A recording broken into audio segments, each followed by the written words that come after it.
Hello students, सो thumbnail में topic आप लोगों ने आज का देख ही लिया होगा। जो नेक्स्ट टॉपिक है मेरा दैट इज वेक्टर रेजोल्यूशन। अब तक हम लोग ने पढ़ा वेक्टर का बेसिक लेक्चर देखा, वेक्टर का एडिशन देखा, वेक्टर का सब्ट्रैक्शन देखा, टाइप्स ऑफ वेक्टर्स देखे, सब कुछ देख लिया। आज हम लोग का जो टॉपिक है दैट इज वेक्टर रेजोल्यूशन। तो टॉपिक स्टार्ट करते हैं। वेक्टर रेजोल्यूशन होता क्या है? वेक्टर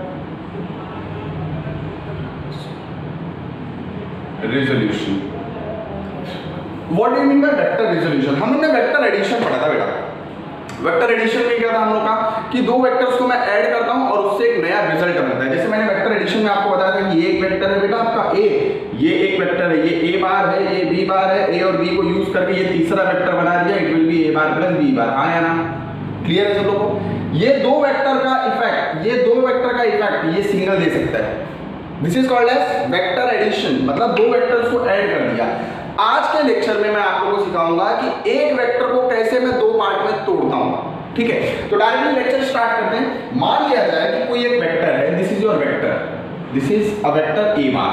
ठीक है, इसका मैग्नीट्यूड है ए, ये ऐसे कोऑर्डिनेट एक्सिस पे है, this is your x axis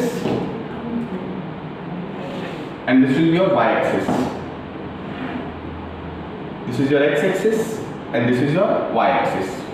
तो अगर मैं देखने जाऊं तो इस ए के दो कंपोनेंट होंगे, इस ए के दो कंपोनेंट होंगे। एक कंपोनेंट होगा ऐसा अलोंग एक्स एक्सिस पे और एक कंपोनेंट होगा ऐसा अलोंग वाई एक्सिस पे। क्लियर है? तो एक कंपोनेंट है हम लोग का ये ए अलोंग एक्स एक्सिस पे कुछ ऐसे होगा और एक कंपोनेंट होगा ये अलोंग वाई एक्सिस पे, ये वाला कंपोनेंट और ये वाला कंपोनेंट। ठीक है, ये हम लोग का मान लेते x है, ये मान लेते y है, इसने एंगल बनाया है कितना? वेक्टर ने थीटा।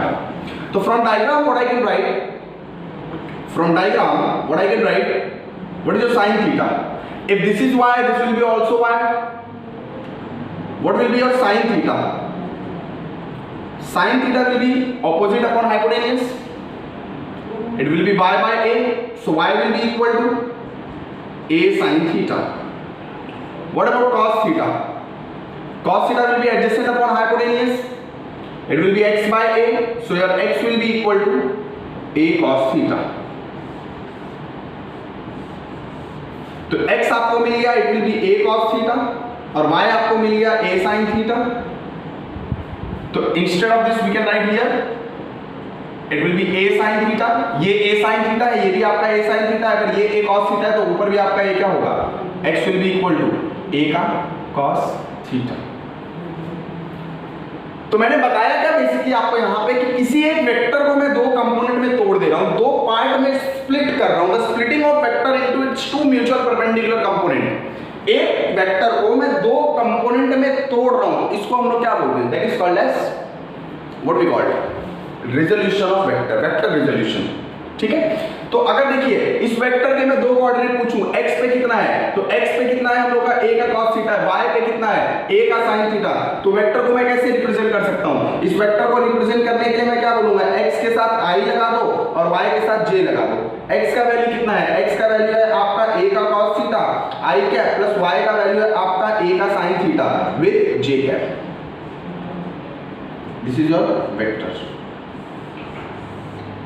तो इस वेक्टर को अगर कंप्लीटली रिप्रेजेंट करना है तो मैं लिख सकता हूं a cos theta with i cap plus a sin theta with j cap. तो ये वेक्टर हम लोग का कंप्लीटली रिप्रेजेंट हो गया दो कंपोनेंट्स में, that is a cos theta and a sin theta. ठीक है, ठीक है। अच्छा, तो इसका मतलब क्या है कि अगर मैं इन दोनों को ऐड करूं तो ये वेक्टर मिलेगा। मुझे प्रूफ करना है क्या a is equal to under root of a square ax square plus x square plus y square. ये चीज मुझे प्रूफ करनी है इसमें। ठीक है, क्या इन दोनों वेक्टर को ऐड किया जाए? प्रूफ दैट क्या इन दोनों वेक्टर को अगर मैं ऐड करूं, इन दोनों कंपोनेंट को ऐड करूं तो आपको वापस से ये मिलना चाहिए। अगर इसको तोड़ के आपने इन दोनों को बनाया तो इन दोनों को जोड़ने पे आपको ये चीज मिलनी चाहिए। हाँ बिल्कुल मिलती है। So what we have, this is your equation number 1। We है y इज इक्वल टू कितना मिला है? a का sin थीटा और x इज इक्वल टू कितना मिला है? a का cos थीटा। क्या करो? Square and adding, squaring and adding क्या 1 into को स्क्वायर करके ऐड करो बेटा, क्या हो जाएगा y square plus x square is equal to a square sine square theta plus a square sine square theta plus a square cos square theta, a square cos square theta. We can write x square plus y square is equal to a square common term sin square theta plus cos square theta is equal to sin square theta plus cos square theta is equal to 1. तो अगर sin square theta plus cos square theta equal to 1 है तो यार a का value will be equal to under root of x square plus y square. ये चीज हम लोग की प्रूव हो गई. तो सिंपली हम लोग ने मैंने तुम लोगों को यहाँ पे बताया क्या कि एक वेक्टर को उसके दो म्यूचुअल परपेंडिकुलर कंपोनेंट में रिजॉल्व किया जा सकता है और उन दोनों वेक्टर को ऐड करने पे, वेक्टर के मेथड से ऐड करने पे हम लोग को वापस से वही रिजल्ट मिलता है जो था. यस और नो? ओके, देखिए इसको शॉर्टकट में कैसे याद रखना है. शॉर्टकट में कैसे आपको याद रखना है, मान लिया जाए कोई एक वेक्टर है, इस वेक्टर का नाम है मान लिया जाए b, इसने एंगल बनाया है थीटा. तो बताओ इसका y का कंपोनेंट कितना होगा और x का कंपोनेंट कितना होगा. तो सिंपली आपको याद क्या रखना है, थीटा से लगा हुआ जो कंपोनेंट होगा, ये वेक्टर है आपका, थीटा से लगा हुआ जो कंपोनेंट आपका होगा that will be your cos theta. किसका? b का एक कंपोनेंट, ये b का एक कंपोनेंट ये है, एक कंपोनेंट ये है, ये x वाला कंपोनेंट है और ये आपका y वाला कंपोनेंट है. तो थीटा से कनेक्टेड जो कंपोनेंट होगा वो cos थीटा होगा और जो थीटा से कनेक्टेड नहीं होगा वो sin थीटा होगा. ठीक है, मान लिया जाए, वापस से क्वेश्चन ले लेता हूं, मान लिया जाए ये वेक्टर है आपका z, इसने यहां पे एंगल बनाया है अल्फा. अब बताइए ये कंपोनेंट कितना है और ये कंपोनेंट कितना है. तो थीटा से वेक्टर के साथ जुड़ा हुआ कंपोनेंट, एक कंपोनेंट होगा z और ये वाला ये पहला कंपोनेंट, ये आपका दूसरा कंपोनेंट. तो ये थीटा से कनेक्टेड वाला कंपोनेंट है तो इसलिए ये आपका cos अल्फा होगा और ये आपका क्या होगा, sin अल्फा होगा. तो सिंपली आपको याद क्या रखना है कि थीटा से कनेक्टेड जो कंपोनेंट होगा, जिस वेक्टर को आप रिजॉल्व कर रहे हो वो थीटा से कनेक्टेड जो कंपोनेंट होगा वो आपका cos थीटा होगा और जो थीटा से दूर कंपोनेंट होगा वो आपका sin थीटा होगा. ठीक है, आइए इस पे कुछ सवाल लेते हैं ताकि आपको चीजें और भी क्लियरिटी से समझ में आए. मान लिया जाए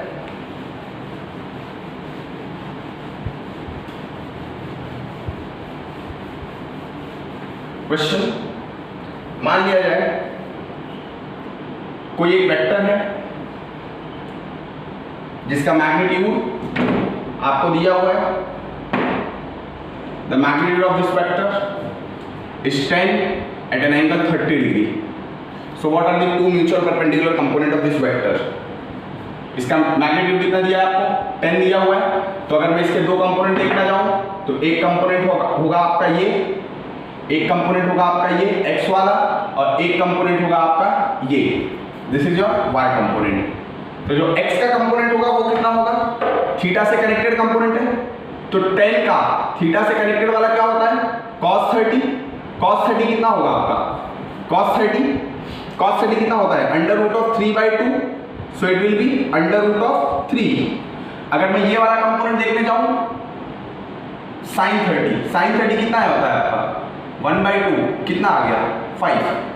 ठीक है, ये आ गया 5√3 और ये आ गया 5. तो क्या इन दोनों को जोड़ने पे आपको 10 मिलेगा? यस, लेकिन कौन से मेथड से, वेक्टर एडिशन से.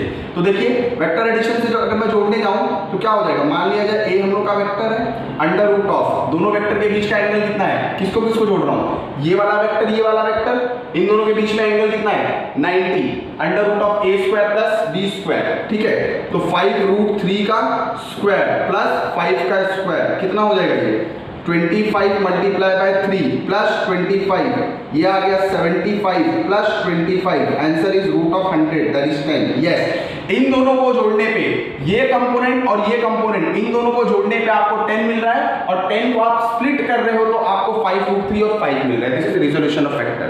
अच्छा, इसमें नहीं समझ में आया, अगले सवाल में देखिए. मान लिया जाए कोई एक व्हीकल है जो कि 5√2 मीटर पर सेकेंड से इस डायरेक्शन में जा रही है, 5√2 मीटर पर सेकेंड से इस डायरेक्शन में जा रही है, इसकी वेलोसिटी दी हुई है. ठीक है, so what are the two mutual perpendicular components. ठीक है, कितने एंगल पे 45 डिग्री पे जा रही है. ठीक है, तो अगर मैं देखने जाऊं तो इसके दो कंपोनेंट कैसे होंगे, इधर और इधर. ठीक है, एक कंपोनेंट होगा आपका ये, एक कंपोनेंट होगा आपका ये। अच्छा, कंपोनेंट का सिलेक्शन कैसे करना है? मान लिया देखिए ये वेक्टर है तो आपके कंपोनेंट x और y ये हो गए, यहाँ पे ये वेक्टर है तो आपके x और y कंपोनेंट ये हो गए, ये वेक्टर यहाँ पे है तो आपके x और y कंपोनेंट ये हो गए, ये वेक्टर मान लिया आपका यहाँ पे है तो आपके x और y कंपोनेंट ये हो गए। तो हर तरीके से देखिए, अगर ये फर्स्ट क्वाड्रेंट में आ रहा है तो आपके x और y कंपोनेंट ये हो गए, या आपका सेकंड क्वाड्रेंट में आ रहा है तो आपके x और y कंपोनेंट ये हो गए, या आपका थर्ड क्वाड्रेंट में आ रहा है तो आपके x और y कंपोनेंट ये हो गए, आपका फोर्थ क्वाड्रेंट में आ रहा है तो x और y कंपोनेंट ये हो गए। ठीक है, तो ये कौन से क्वाड्रेंट में आ रहा है सवाल?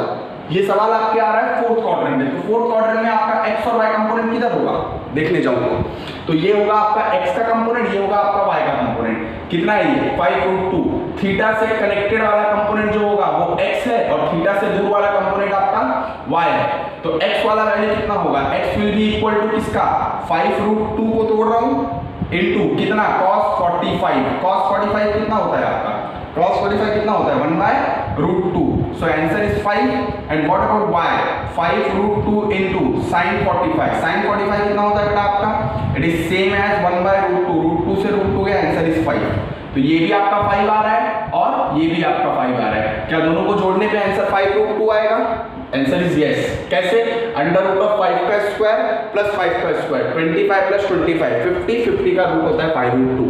Answer is perfect. अच्छा, एक और सवाल देख लीजिए। मान लिया जाए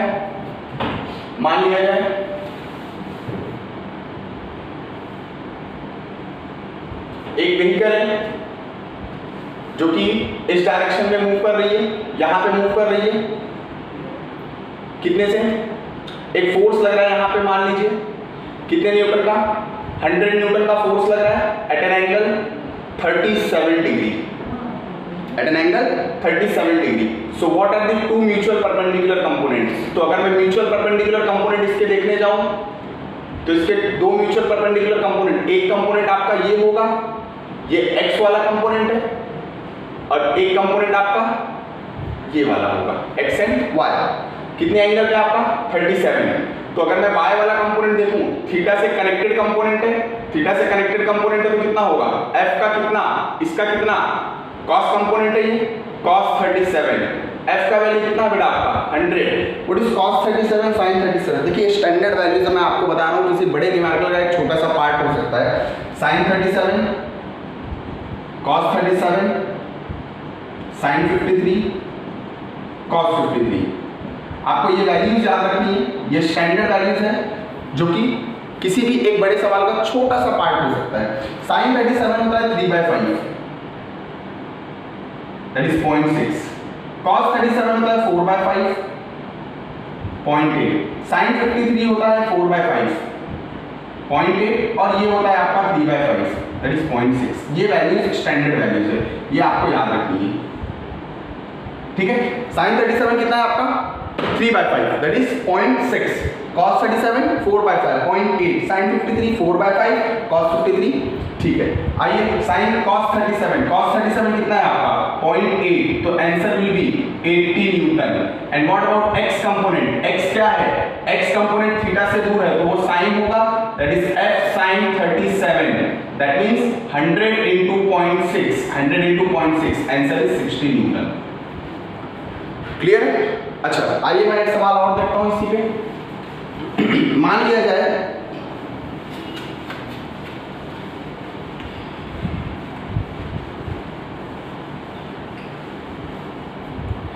सवाल है, क्वेश्चन,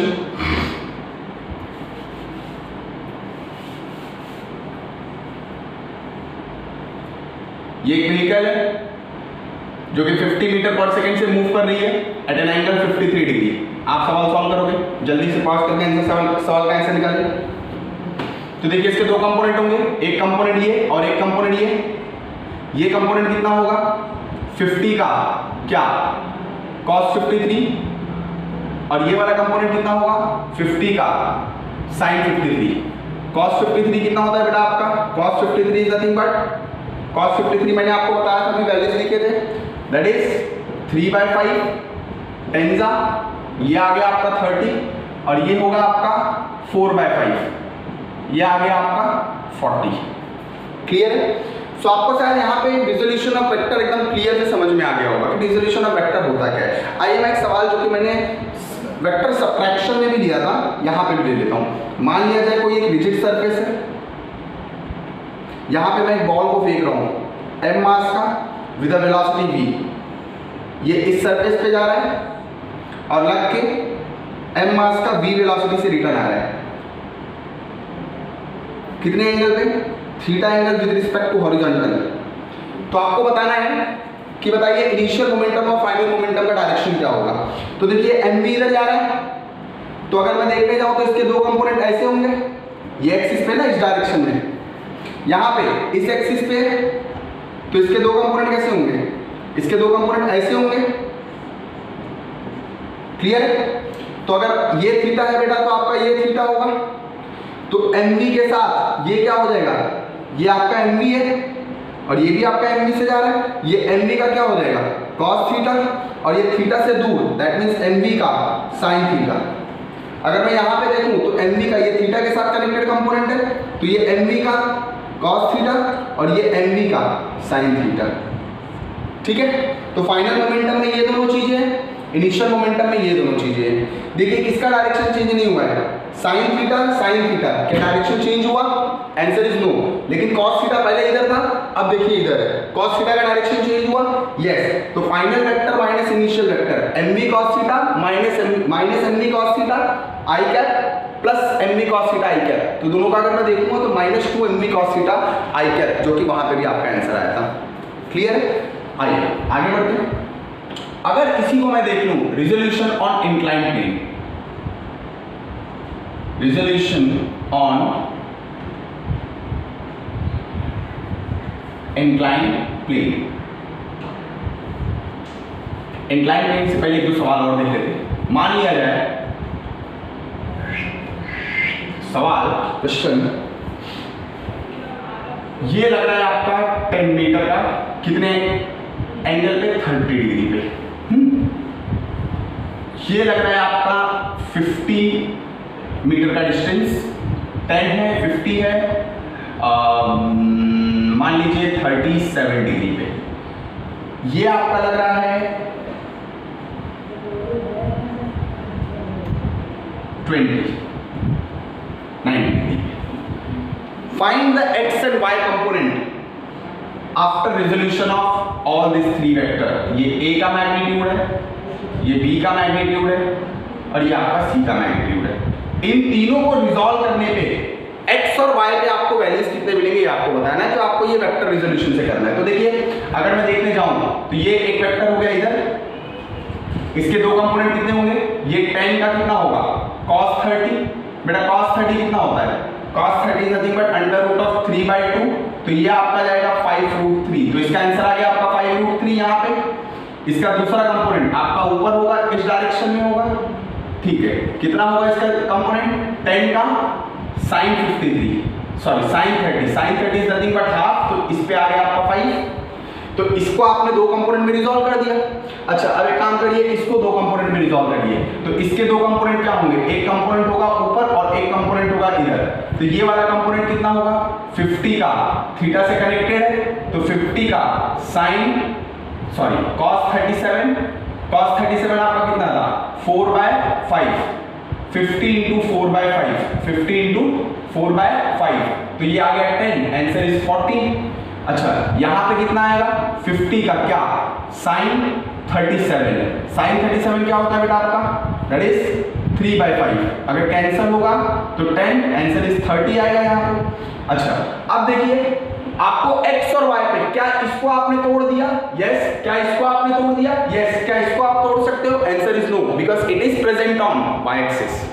हाँ तोड़ सकते हैं, लेकिन क्या जरूरत है जब तो y एक्सिस पे और मेरे को x और y की वैल्यूज निकालना है। तो देखिए x एक्सिस और y एक्सिस पे कौन कौन से वैल्यूज मिल रहे हैं? इस तरफ आपको मिल रहा है 5√3, ऊपर की तरफ आपको मिल रहा है कितना? दैट इज 40 + 5, दोनों सेम डायरेक्शन में। 40 + 5 इट इज 45। इस तरफ आपको कितना मिल रहा है? इस तरफ आपको कितना मिल रहा है? That is 30। और नीचे की तरफ आपको कितना मिल रहा है? It is 20। अब देखिए ऊपर 45 है नीचे 20 है, दोनों अपोजिट डायरेक्शन में, तो नेट रिजल्ट कहां जाएगा? ऊपर 45 नीचे 20, तो नेट ऊपर जाना चाहिए। नेट ऊपर जाएगा कितने का? तो इन दोनों को तोड़ के मैं एक वेक्टर बना सकता हूं जो कि ऊपर के डायरेक्शन में, 45 माइनस 20, अरे 25 ना 25, ठीक है। अब देखिए यहाँ पे 30 है, यहाँ पे 5√3 है, तो कौन ज्यादा है? 30 ज्यादा है कि 5√3 ज्यादा है? ऑब्वियसली 30 ज्यादा है, तो इन दोनों का रिजल्ट कहाँ जाएगा? इधर कितना? 30 माइनस 5√3, ये दोनों वेक्टर्स आपको मिल गए। ये दोनों वेक्टर्स कितने डिग्री पे है? 90 डिग्री पे, तो नेट रिजल्ट कितना आएगा? √25 का स्क्वायर प्लस 30 माइनस 5√3 का स्क्वायर, जो भी आ जाए आपका आंसर है। यस और नो? आंसर आपको निकालना है इसका। आगे बढ़ते हैं, एक सवाल और इस पे लेता हूं ताकि आपको एकदम क्लियर से समझ में आए कि क्यों वेक्टर रिजोल्यूशन पढ़ाया जाता है, क्या इसकी जरूरत होती है शॉर्टकट में जब हम लोग को बहुत सारे वेक्टर साथ में हो तब। मान लिया जाए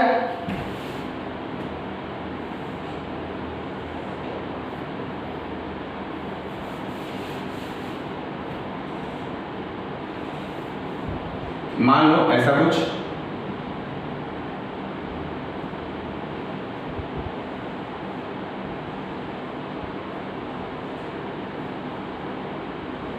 एक रस्सी कनेक्टेड है, यहां पे आपका एक लोड कनेक्टेड है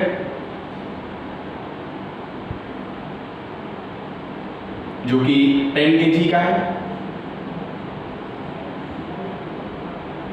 इसने यहाँ पे एंगल बनाया हुआ है, जितना एंगल यहाँ पे उतना एंगल यहाँ पे, ये 30 डिग्री है, ये भी आपका 30 डिग्री, ये 10 kg का है, ठीक है। इसके साथ यहाँ पे एक रस्सी कनेक्टेड है और यहाँ पे भी ऐसे इस तरह से एक रस्सी कनेक्ट की गई है।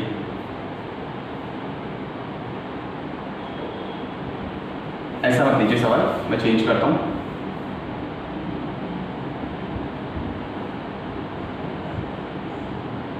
ये सवाल ले लेता हूं। मान लिया कि ये 30 डिग्री पे 10 kg का ब्लॉक, ये भी आपका 30 डिग्री, ठीक है, ओके। उसके बाद आगे की तरफ यहां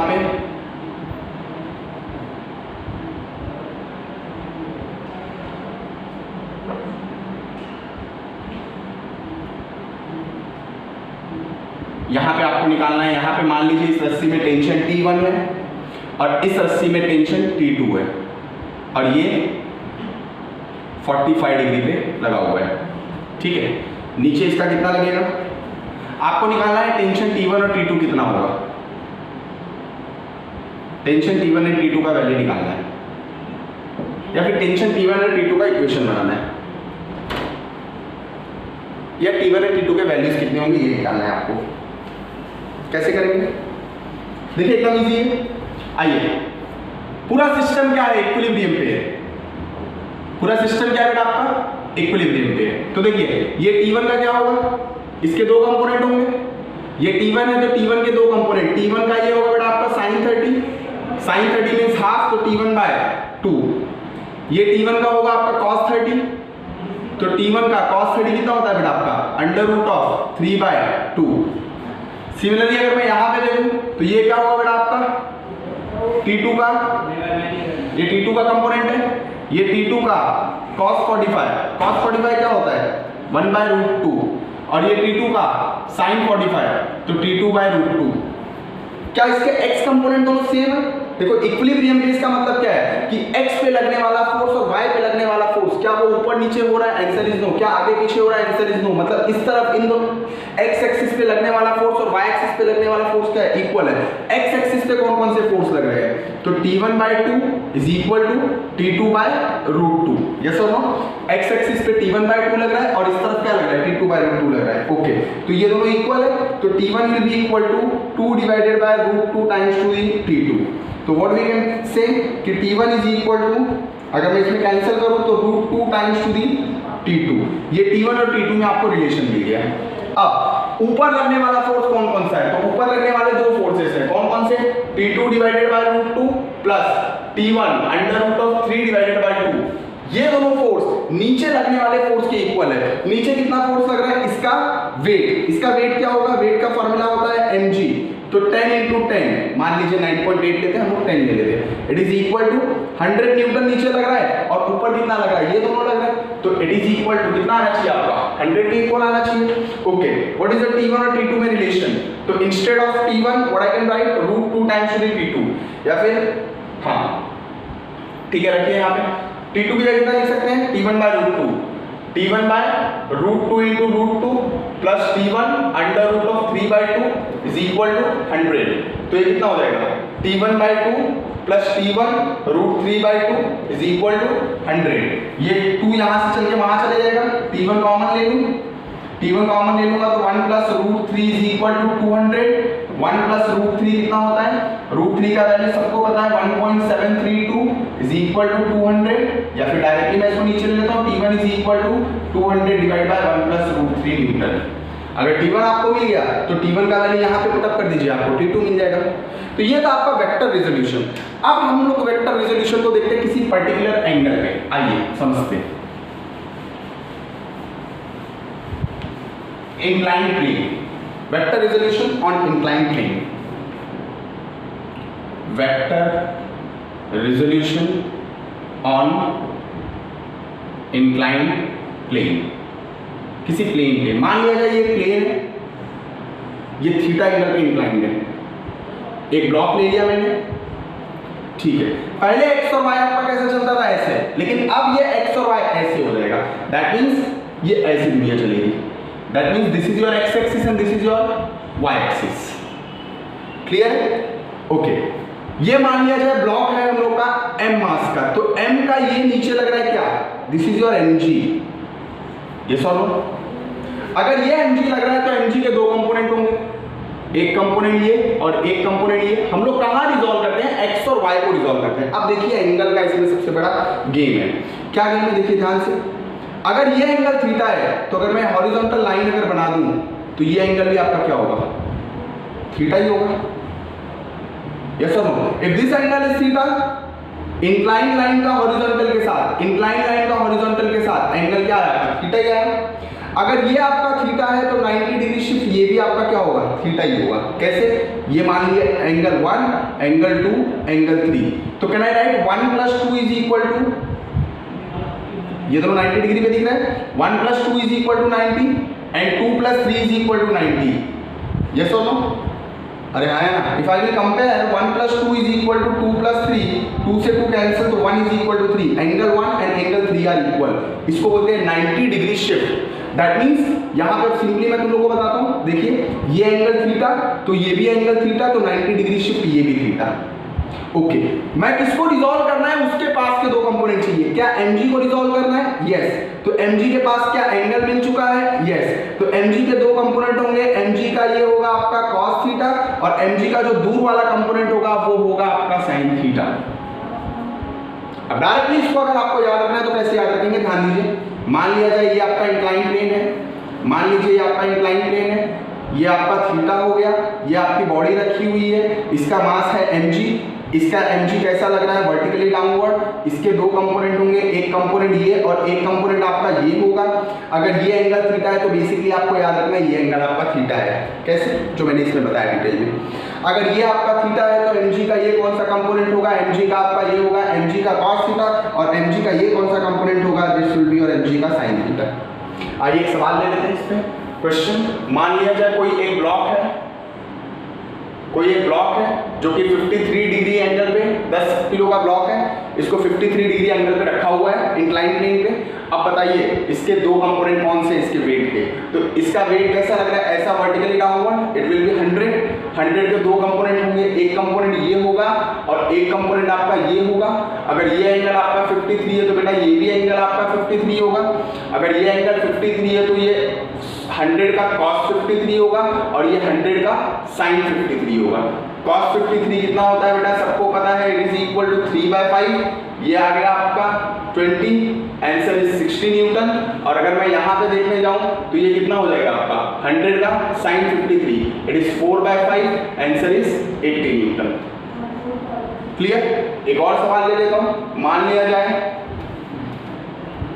कोई एक व्हीकल है जो कि इंक्लाइन प्लेन पे,